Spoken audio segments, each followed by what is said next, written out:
अपनी माँ को मायके भेज दो, मुझसे उनकी सेवा नहीं होगी। अभी भी ये सब शर्मिला जी के कानों में गूंज रहे थे।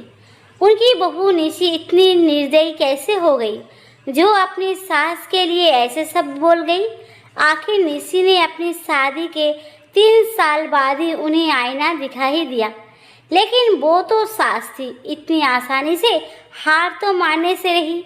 बस अब वो निशी के माता पिता का इंतज़ार कर रही थी। आखिर उनकी बेटी ने ये सब बोले तो बोले कैसे। निशी की शादी शर्मिला जी के बेटे कुलदीप के साथ 3 साल पहले हुई थी। हंसती मुस्कुराती निशी ने ससुराल में जल्दी ही अपनी जगह बना ली। हर काम भाग भाग कर करती थी, इसीलिए शर्मिला जी भी उससे खुश रहती थी। लेकिन शादी के 3 महीने बाद उसे पेट दर्द की शिकायत रहने लगी। पहले तो शुरू में शर्मिला जी ने उसे पास के मेडिकल शॉप से पेट दर्द से दवाइयाँ दिलवा दी, लेकिन जब धीरे धीरे उसे पेट दर्द की समस्या ज़्यादा होने लगी तो ससुर रमन जी और कुलदीप के कहने पर उसका चेकअप कराया गया। तब पता चला कि उसे पथरी की शिकायत थी। हालांकि स्टोन का साइज कम था जो दवाइयों से ठीक हो सकता था, लेकिन ट्रीटमेंट करवाने की जगह मीना जी ने हंगामा कर दिया। पथरी तो उसे पहले से ही थी। उसके मायके वालों ने अपनी बीमार बेटी को झूठ बोलकर हमारे माथे मर दी, इसीलिए इलाज भी उन्हें ही करवाना पड़ेगा। मैं तो 1 रुपये भी खर्च नहीं करने वाली। घर में कुलदीप और उसके पिता रमन जी ने शर्मिला जी को खूब समझाने की कोशिश की भी, पर वो तो समझने का नाम ही नहीं ले रही थी। उल्टा उन्होंने उसके मायके फ़ोन लगा दिया और उसके माता पिता को यहाँ बुला लिया। आखिर उसके माता पिता जो दूसरे राज्य में रहते थे, वो रातों रात टिकट करवा कर उसके ससुराल पहुँचे। लेकिन जब वहाँ पहुँचे तो ना कोई चाय नाश्ता, ना कोई और बात। शर्मिला जी ने सीधे सुनाना शुरू कर दिया, लेकर जाइए अपनी बीमार बेटी को यहाँ से और करवाइए अपने आप इसका इलाज। अपना पैसा बचाने के लिए आपने अपनी बीमार बेटी हमारे मत्थे मर दी। शर्मिला कैसी बात कर रही हो तुम?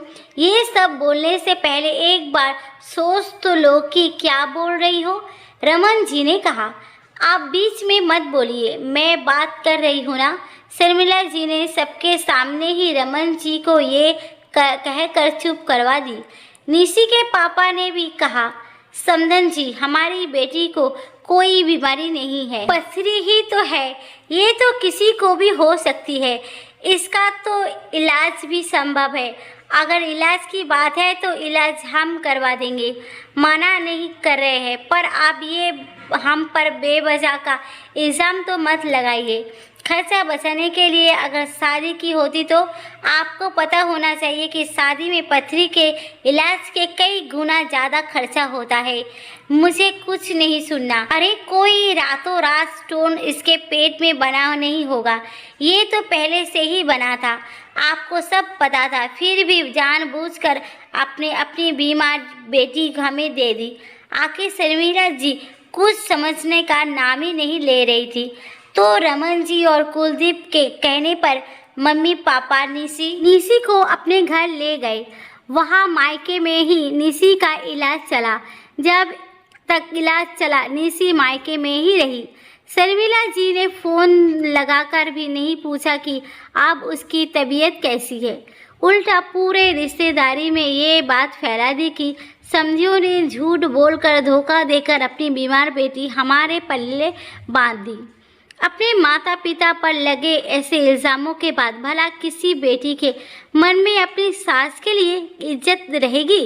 निशी जब ठीक होकर ससुराल पहुंची तो उसके मन में शर्मिला जी के लिए कोई इज्जत नहीं रही। हालांकि वो अपना बहू का धर्म बखूबी निभा रही थी। कुछ महीनों बाद वो प्रेग्नेंट हुई तो शर्मिला जी ने 8 महीने तो उससे जमकर काम करवाया, लेकिन जब उसका 9वां महीना शुरू हुआ तो उस समय भी उसे मायके भेज दिया, ये जानते हुए कि डॉक्टर ने उसे सफ़र के लिए मना किया है। ज़बरदस्ती सफ़र करने के कारण निशी को डिलीवरी के टाइम काफ़ी समस्याओं का सामना करना पड़ा। पर भगवान की कृपा रही कि उसकी डिलीवरी में उसके बच्चे को कोई नुकसान नहीं हुआ। अब तो निशी का मन घृणा से भर चुका था। जानती थी कि दुनिया में कोई अमृत तो लिखवा कर आया नहीं है, एक न एक दिन बीमार तो हर शख्स को पड़ना पड़ता है। लेकिन आज जब सासू माँ बाथरूम में फिसल कर गिर गई और उनके पैर में फ्रैक्चर हो गया, तब निशी के कुलदीप को साफ साफ कह दिया, आप अपनी माँ को मायके भेज दीजिए, मुझसे उनकी सेवा नहीं होगी। किसी को भी इस बात की उम्मीद नहीं थी कि निशी ने ये सब कह देगी। शाम तक निशी के माता पिता उसके ससुराल पहुंच गए। जब वो सासू माँ के कमरे में मिलने गए तो सासू माँ उन्हें देखते ही बोली, आइए आइए, आप ही का इंतज़ार हो रहा था। सुनी अपनी बेटी की बातें, इससे मेरी सेवा नहीं होगी। अरे उसने ऐसे कैसे कह दिया कि मुझे मायके छोड़ आए? अरे उसे क्या यहाँ पूछने के लिए लाए हैं?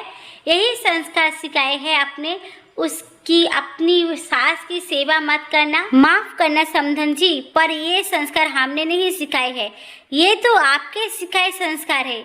अचानक निशी की माँ ने हाथ जोड़ते हुए कहा, ये क्या बकवास कर रही है आप? जी मैं गलत तो नहीं कह रही हूँ, सास को सेवा तो चाहिए लेकिन बहू का कुछ करना नहीं है। फिर भला बहू के मन में सास के लिए इज्जत कहाँ से होगी? आप खुद सोच कर देखिए कि आपने निशी के लिए कभी कुछ किया था क्या? जब उसे ज़रूरत पड़ी वो मायके में ही थी या शायद ज़बरदस्ती भेज दी गई थी। निशी की मम्मी की बात सुनकर सासू माँ भड़क गई। अरे आप जैसी माँ होती है जो अपनी बेटी का घर बसने नहीं देती, उल्टा अपनी बेटी को समझाने की जगह आप उसे मेरे खिलाफ भड़का रही है। बस करो शर्मिला जी, कुछ भी बोल जा रही हो, अपनी गलती को नहीं मान रही हो तुम।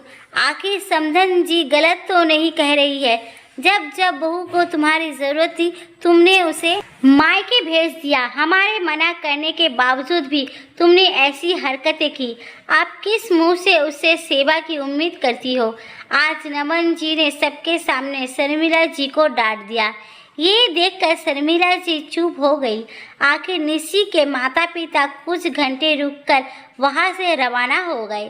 शर्मिला जी के लिए रमन जी ने एक नर्स रख ली, वही उनका सारा काम करती थी, जबकि निशी अपना घर का काम और अपने बच्चों को संभालती थी।